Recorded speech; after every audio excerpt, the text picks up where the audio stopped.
everyone, and welcome back to the channel. Share, subscribe, like this video, make sure you put your prayer request in the bottom. Greetings from the frozen tundra. It has snowed all morning here. Actually, it's been snowing all night. Hasn't stopped. Everything that had melted is now back. I don't know when the next time I'll be able to get out of here. I mean, it is literally the frozen tundra. It's only like 19 degrees and it ain't going to get much better the rest of the week. Hope everybody else out there is staying warm, because this right here is going to be a rough week. Rough week with these temperatures. Now, gold surged through $5,000. Silver hits 108. We just keep seeing records and records being broken here. Gold and silver are gapping up in overseas trading tonight. Gold jumped 99 per ounce to 50.78.40. Silver has reached 108.75, and there don't seem to be any stop in sight. It says, in my 63 years on earth, I have never witnessed anything like this. Nobody has, because we're getting close to the tribulation. That's what we're looking at, people. That's why we're seeing all this stuff. Protesters storm Minnesota hotel where the suspect ICE agents had been staying. This is going to only get worse the warmer it gets. Right now, I'm kind of looking forward to the warm. But with the warmer it's going to get outside towards March, April, it's going to be horribly bad. Protesters stormed a Minnesota hotel where the suspected ICE agents had been staying amid unrest following the fatal shooting of Alex Pretty. The chaos unfolded outside the home suite from Hilton Hotel in Minneapolis on Sunday night, a day after the 37-year-old ICU nurse had fatally been shot. Protesters bashed windows, spray-painted the hotel's facade. Video showed others chanted and paced in front of the building. Many of the mob were masked, which pretty much all of them was paid to be there. I mean, that's what all this is. It's just literally people being paid to be there. Someone vandalized the glass window in Hilton's entrance, because trust me, nobody's going to go out there in that kind of cold. They're being paid. That's the thing. Both sides here. This is a distraction, is what it is. But they want people in the streets. They want them fighting because it keeps away from what they're doing. And like I said, it's paid opposition. They just get paid. These protesters are not there to protest. They're just being paid. U.S. deploys aircraft carrier and rising concerns over Iran drone threat. U.S. Abraham Lincoln aircraft carrier has entered SITCOM waters in the Indian Ocean, increasing threats from Iran. Senior official told Fox News. Now, reports say that Iran's Anatolia has gone underground, which I do believe they know where he's at, suggesting that the country may be preparing for military action. A leading U.S. drone expert told Fox on Sunday that Iran's drone swarms would pose a credible and serious threat to the Lincoln and the strike group. The top U.S. official said the Lincoln was not yet ready for any possible future strikes against Iran. Gamara Chair, CEO of co-founder of Dragonfly, told Fox that Iran has created an effective asymptomatic threat against highly sophisticated military systems, which its fleet is unmanned drones pairing low-cost warheads and expensive delivery platforms. Till said Iran can launch numbers of these unexpected, basically cheap drones directly at naval vessels, creating saturation attacks that could overwhelm traditional defenses. If hundreds are launched in a short period of time, some are almost certain to get through. Modern defense systems are not originally designed to counter that kind of saturation attack. The U.S. surface vessels operating near Iran warships are prime targets. What they're saying is, the way our Navy's set up is it's too expensive, okay? These destroyers and everything have all these $7 million missiles. They're shooting $20,000 drones at these things, and they're wasting all their missiles. By the time they get through it, there's no way to put another cell in, so then they're setting targets, and basically that's all. Remember, that's all taxpayer money. Every one of those missiles, $7 million, that's your taxpayer money going down the drain over a $20,000 drone. I've been saying this for years and years. Now, listen, I know we're at the end here, but I'm just going to tell you, I've been saying this for years. The military complex here in America has just been literally stealing from the taxpayers. This stuff they could have made cheaper and done the same thing, but they've been living it up in luxury. Their CEOs making tons of money. They don't hire. They don't have big warehouses where they can actually make multiple of this stuff. They're just basically stealing the money, what they're doing. So you're paying $50,000 for a toilet seat, basically. That's what you're doing. And nobody is done, and now they're about to give them another $1 trillion, and it's going to be like the same thing. It's just, you might as well take your money and flush it down the toilet. I'm serious.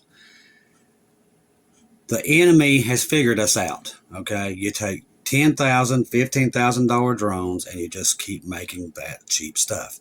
That's what Ukraine's doing against Russia and killing Russia with it. They're using these cheap drones to take out, what, $7 million tanks. Tanks are just pretty much useless at this point because they just drop bombs. They just drop bombs right on the top of it. So this is what's happening all around the world. These people like Yemen and places like that, they're discovered, hey, we'll just send all these things towards these ships. They will launch all these big, expensive missiles, and then there's nothing there to protect them. That's how they're doing this. And that's what they're worried about here. That's just a better way of explaining it. They're using $10,000 weapons to fight $20 million weapons and wasting all taxpayer money. That's what's happening right here. It's almost enough to make you want to throw up, actually. Gold breaks new ground as safe haven surge continues. Market turmoil and a weakening U.S. dollar has pushed the billion beyond 5,100 an ounce. This right here is another sign that America's dollar is almost gone. Gold prices have surged to a new record, and investors seek safety in escalating global tensions and the volatility. This is also 100% to do with Trump's tariffs. That's what's killing the dollar. The February 2026 future, because he keeps saying it's making money. It's not making money. If it did, he'd give you your $2,000 check. There ain't no $2,000 check coming because it's not making money. What's happening is it's making everybody come out of the dollar and go to go, and they know that. It's all by design. Analysts attribute the rally to the market turmoil and policy shift, including actions by the administration of Donald Trump aimed at influence federal reserves, his intention to acquire Greenland, military intervention in Venezuela, and the list goes on. And like I said, he knows what he's doing. The prices of both gold and silver have soared over the past year, as precious metals are commonly viewed as safe haven assets during periods of market turbulence. This is also because the thing that they will not post here, because they don't want you to know, is Japan, China, and everybody's selling off their treasury bonds in bulk. That interest comes back. That's why you can't afford groceries. And everybody says, groceries are cheaper than ever. Good luck to you. Go buy groceries, see how much it costs. Lies. The rally has been further fueled by sharp decline in U.S. dollar. As I said, they go up, dollar sinks to nothing, which lowers gold cost overseas investors. The greenbacks fall with every compounded by turmoil of Japan and its historical sell-off of government bonds, just like I said. The rally has generated windfall gains for Russia. Bloomberg reports are comparable to the value of sovereign assets frozen in the West, around $300 billion. Unlike the block funds, Russia's gold reserves can be sold and pledged as collateral. In other words, Russia and China have been buying up all the world's gold. They knew this was coming. They had already planned on it. And it's happening right now in our time. But they bought up, they was buying up massive gold, including ours. And we sold it to them. Just shows you the dumbness of this government. Arab nations are now forbidding U.S. to attack Iran. Past 24 to 48 hours show the intense U.S. military buildup. Middle Eastern countries are telling the U.S. it cannot attack Iran from its soil or airspace, which happened last time too. United Arabs, which is another one, we just gave them a base here, announced in a statement that it will not allow the U.S. airspace, so it shouldn't be able to be in ours. Think about that. Territory or waters to be used in hostile military actions against Iran, nor to provide logistic support in that regard. Once again, we're giving these people bases here, but we can't use their bases to send our, seriously, it's just a joke at this point, just a joke. Saudi Arabia and Qatar have also announced that they won't allow the U.S. military to launch air attacks. Same thing, we're giving them tons of taxpayer money, but nothing's going to be said. As I said, it's all corrupt. Update 1201. U.S. and NATO air activities in the Middle East over the past 24 to 48 hours show that the buildup of oil air forces for a potential strike on Iran continues to accelerate at pace, and it seems Americans are clearly in a hurry. And I do believe they are too, because I do believe the fall of Khomeini's here. I think they're going to take him out. Like I said, right now is a time you need to be following Brother John, and Brother Ronnie over there at Watchman for that great day. They're going to keep you informed of what this is, a Bible prophecy, and what you're looking at. According to primarily estimates, Washington could attack targets linked to the IRGC under the pretext of punishment for the brutal suspension or protest. Like I said, at this point, Just watch and see. Operational update. Iran buildup. Massed airlift continues to Diego Garcia. That's where we saw the B-2s headed towards. Air base there in Jordan. Our United Air Base in Qatar continues to take significant amounts of transport flights, providing military buildup. So the aircraft carrier strike group has arrived outside of Southeast. Like I said, keep the young men and women in your prayers. They're put in a very dangerous place at this point. A U.S. air bridge is well and truly underway. U.S. Europe, Middle East, San Diego Garcia. Since January 15th, 50 cargo planes along with 13 F-15s and so on. To see. 8 flights have landed in Diego Garcia within the last week. 2 more transports seemingly headed there now to bypass the other bases. U.S. will now offensive strike capability in the region to carry out strikes, but continues to build up ammunition infrastructure and defensive infrastructure for its bases in the Gulf partners. We told you also they've sent a ton of Patriot missile batteries in there, lining that whole area. So they know this was coming. This was prepared even from the time Trump first came in. That this buildup has actually been, we've been watching it for a while. This was always the plan, always the plan. Several big transport aircraft have been seen landing in Qatar and Kuwait. Lots. We've been watching that also in Bahrain. Defensive capability deployment is still not finished, meaning flights are still delayed until the weather conditions. Right now, news is going to kind of be flattened because of this storm. This week, it'll probably be really slow going for news all across the board because this storm is taking out so much power. There's still almost 1 million people without power. So until this stuff melts away, then you'll start to see it start to build back up with all this stuff. Diplomatically, a meeting that ended yesterday between Israel and the American CENTCOM commanders showed widespread agreements over strikes on Iran. In particular, according to Israel media, widespread targets were discussed with the understanding that operations would have to be widespread to basically take out the regime, which indicates if strikes do happen, that's the reason they're going to do it. I believe they're going straight after Khomeini. Because you do that, and that's when we're going to look at this peace. That's when Israel's going to basically drop her guns, say, okay, we've got this now. We took out Iran, and then slowly their proxies will dry up. And I think that was it. That's in that window of sudden destruction right there. So I think they're going to take Khomeini out. Plane owned by anti-ICE, anti-Trump law firm crashed. 8 perished in the storm. Private jet crashed in Maine last night, killing 8 people on board. The plane belonged to anti-ICE, anti-Trump lawyers who defended illegal aliens, if it was an accident. All right, let's see. Yellowstone scientists monitor Chicago-sized bulge along the volcano's north rim. Now, a lot of people were sending me this, and I'm looking into it, but it looks like there is some activity going on at Yellowstone, which don't surprise me.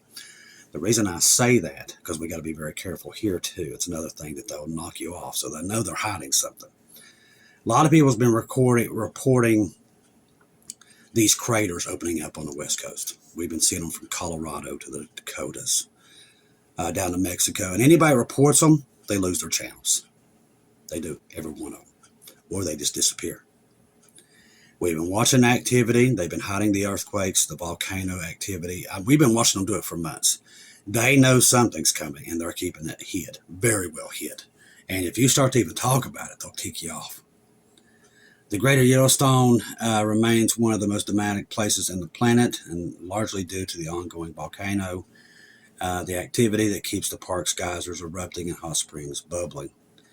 Now, the ground across a massive swath of the park has risen since July. Now, this would make sense why they've been trying to hide this, because that's when they really remember. Now, there's a lot of people saying, oh, they're about to do this sacrifice of heifer. They've already done that on July 1st. Don't buy into that. That's already been done. There's already too much proof of it.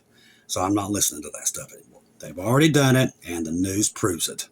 After the 1st of July, that's when all these storms and all this stuff started happening. And there's more proof of it. This started in July. Every bit of it. 1 in 1,000 year floods. And they've been healing the blind and everything else with that stuff. So this is going all around Israel. So don't want to hear about the sacrificing heifer has been done. That was done on July 1st. It's not an upcoming event. It's in the past. I said after that, then you're going to see things get worse and worse and worse. And that's exactly what we've seen. All right, so we got all that happening. All right, let's see what else is coming in. That's why I tell you, there's no turning back at this point. It's coming. It's coming, people. All right, India begins Republic Day parade. China says it's willing to work with Islamic countries to safeguard legitimate rights and interests in developing countries. Also, by the way, it's been known that the last 24 hours, China's been rushing a lot of stuff into Iran. A lot. European Union opens investigation in Elon Musk's AI system. UAE says it will not allow attacks on Iran to be launched from its territory. We need to take our stuff out and quit protecting them. See how they like it. That's what I said. You know, Trump has made his buddies with these Muslim leaders, and see how well it works out when we need to have something done. These are not fans of Israel. That's why they're doing that, and they're all on this board of peace. I said, Trump brought all the bad guys and put it right in, and everybody that hates Israel right into their backyard. So we all know how that's going to go. Russian Dmitry Medvedev says there's nothing more reliable than nuclear weapons for protesting sovereignty. In other words, he's talking about Iran. Okay. President Trump announced that the last hostage body has been recovered in Gaza. NATO chief Mark admits Europe cannot defend itself without the United States. Could have told you that one. At least he's got half a brain. President Trump says Iran wants a deal with the large U.S. warship fleet arriving in the Middle East. I wouldn't believe that as far as I can throw it. Middle East officials fear that the United States could strike Iran in coming days. Syrian president to meet with the Russian Putin on Wednesday. Boy, I tell you, talking about all these bad guys all meeting together. That's what they're all doing, every one of them. All right, it looks like that's all I'm going to cover this one. We're going to try to get another program out tonight. Hopefully the internet acts better than what it did last night, but it's pretty nasty out there. If you're out, if you're burning kerosene, please make sure that you're letting that breathe a little bit. It's got to have you got to have airflow with that. Also, if you're going to be outside, don't be outside long without gloves and stuff like that, because it's almost below freezing in lots of places. This is going to go on till Sunday. We're stuck in this mess, so please, if you're outside, if your kids are outside playing, make sure their skin is covered up. This is not like a regular snowstorm or playing. It's at 0 degrees in some places below 0. So, as I said, the closer we get to when things start warming up, you'll see the protests start to burn down cities at record pace. That's what's coming, just like we saw in 2020. And it's all paid opposition, and you'll watch it happen because that's what they're doing. The good news is now we're right at the rapture. How do we know that? The Board of Peace, everything happening in Iran. I do believe they'll take Khomeini out anytime. When that happens, I can pretty much tell you that our clock is cut in half of where it's at, and we're almost out of here. Because I do believe when they see Khomeini's out and Iran falls, that's when they will start to let their guard down. And that's when our sudden destruction's coming. Could it happen even before that? Absolutely. And the time we're in right now, looking at everything we're looking at, and everything, like I said, since last July, the rapture's right here. We're right at the door. That's what I tell you. My job is to let you know, hey, don't stress, don't worry. It's here. We can see it. Everything Jesus told the disciples and told us to be watching for, we're in it. We are going home, and we're going home very, very soon. If I could give you any advice, watch for Jesus. And don't take your eyes off. A lot of people are going to tell you, oh, you got all this time. You don't. Jesus told us what to watch for. We're seeing it. Trust the gospel. 1 Corinthians 15, 1-4. Jesus died on the cross for our sins, past, present, and future. He died, was buried, rose again on the third day, according to the scriptures. Trust in Jesus, and Jesus alone, confirm everything through him. Like I said, ladies and gentlemen, we can see the signs. They're everywhere to look for. The news keeps telling us every day what's about to take place. We've never seen this much Bible prophecy taking place. I'm excited. I know where we're going, and I know we're close. And I know you guys are too. Pray for each other. Pray for me. I'll pray for you. And just definitely prayer at this point, especially our young men and women over there in the Navy. They're really getting in some very rough places right now. So definitely keep them in your prayers. Keep everybody in your prayers. I want to thank everybody donating through PayPal, buy me coffees, and everything else to help us with all the stuff that we're doing. So right now, we can't do anything until we thaw out of here. It looks like maybe February the 4th, I might actually be able to see the ground again, hopefully. I'm hoping and praying. I love each and every one of you. If I don't see or hear from you again, I'll see you at home.